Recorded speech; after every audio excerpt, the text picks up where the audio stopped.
Donald Trump is absolutely losing his support amongst some of his key base for the way he is conducting his immigration and deportation policies.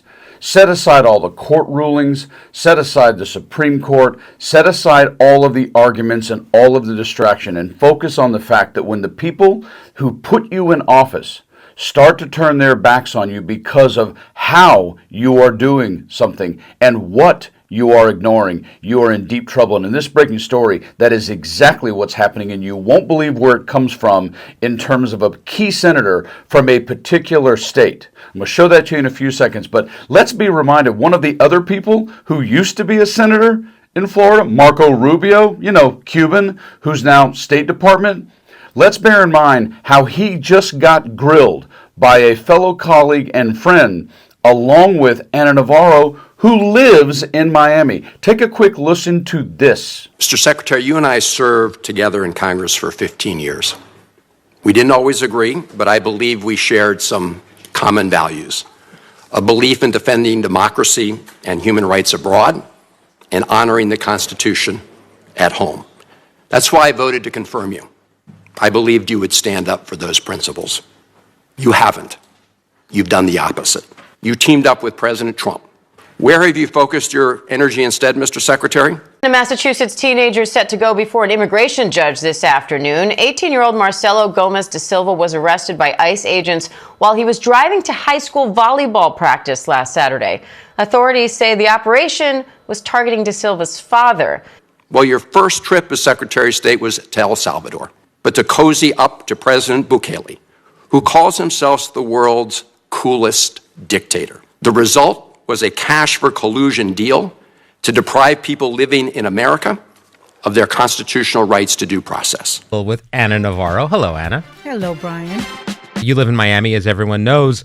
It's an area with a large Latino population that voted for President Trump in pretty large numbers. Have you noticed that with everything going on with deportations, with everything going on in the Trump administration, have there been signs from this group of remorse? Yes, but it's really hitting home in South Florida because South Florida is the home to the biggest Nicaraguan, Haitian, Cuban, and Venezuelan exile communities. And those are precisely the communities that have been the most targeted by these Trump policy changes and deportations. And because it's now your children's friends that are being dragged out of school.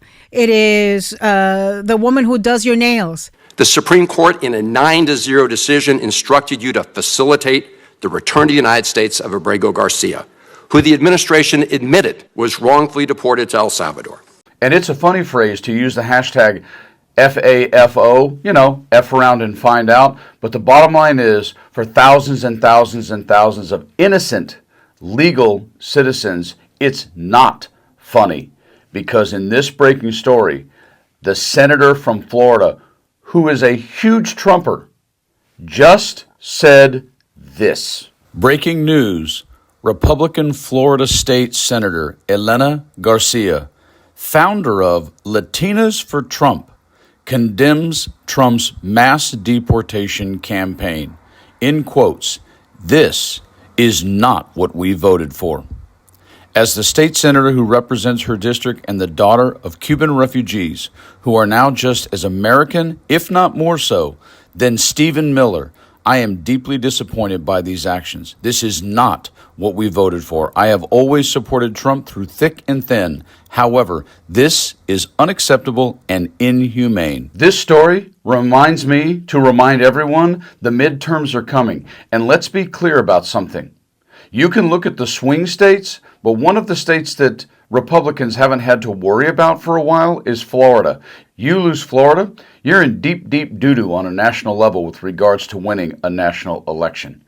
And if you keep conducting yourself the way they are doing it, which is by sweeping brushstrokes of just grabbing people everywhere, much less grabbing people when they're going to their immigration appointments, when they're going to have their case heard, when you have people who are showing exactly what Latinos said, which is, hey, we came into this country legally, you have to do the same. Well, what in the hell are you doing then, grabbing them when they're at court to go to their appointment and deporting them?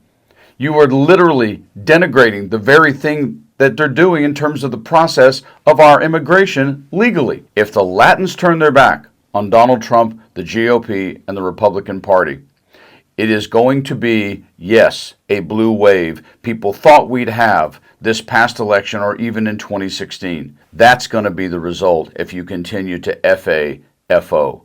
And Senator from Florida just said it. This is not what we voted for. You guys stay frosty.